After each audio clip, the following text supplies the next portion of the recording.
Kubereka uburyo washyira background yawe kuri video washyize kuri YouTube cyangwa ka gafoto nyine gakurura abantu kuri YouTube uko bikorwa, hari benshi bataba babizi.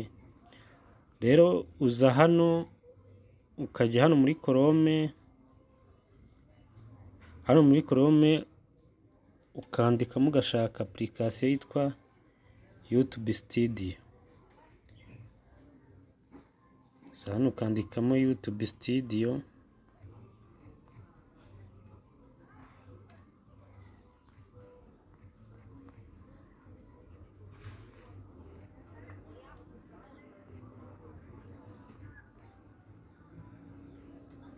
wageze ugasacinga uhita uyibona, dore ngiyi urabona ko yamaze kuza.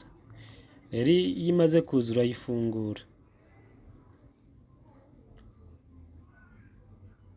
urayifungura, urabona ko yamaze kuza. Rero dore ukuntu ushyiraho ifoto. Iyo imaze kuza, iyo ushaka unayigira application, unayikuraho muri application ukajya muri Play Store ugakora application yitwa uko, ikajya igufasha. Urabona ko ngiye namaze kuyishyiramo. Uza hano rero iyo ushaka gushyira background kuri video yawe ya YouTube cyangwa ya foto ikurura abantu, uza hano ugakanda kuri Clement. Urabona bahise banjyana kuri za video zanjye ziri kuri YouTube. Nabashije gushyiraho iyi ngiyi kugira ngo tuze kuyikuraho kuko ari itabifite. None uhita uza ugakanda kuri ya video ushaka gushyiraho ya foto. Urabona ya foto bahise bayinyereka.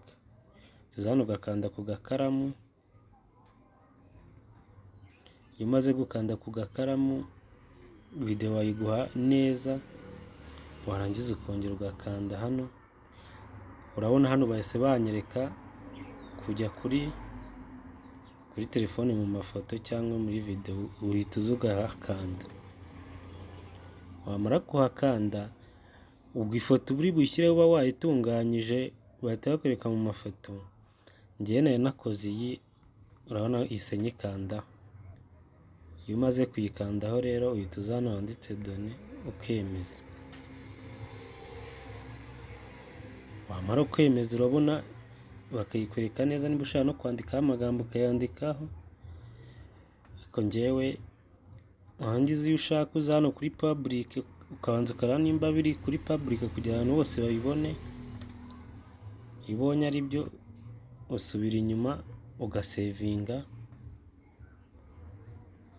ya foto yawe ikajya kuri video wamaze gutegura washyize kuri YouTube. Aka ni ka gafoto gakurura abantu kugira ngo video yawe igaragare neza. Yenda ngiye ikibazo kiri kuba gike ni connection. Urabona ko banyemereye, ubu tayari yagezeho. Reka tujye kuri YouTube turebe nimba koko ya foto yageze kuri ya video nashatse gushyiraho. Tuza hano ukajya muri video zawe, urabona tayari ya foto yamaze kujyaho. Ka gafoto gakurura abantu urabona ko yamaze kujyaho. Rero icyo twagusaba ni gukora subscribe, ugashyiraho na comment, ukanakora share, ukohereza abantu kugira ngo video nk'izi zijye zikugeraho.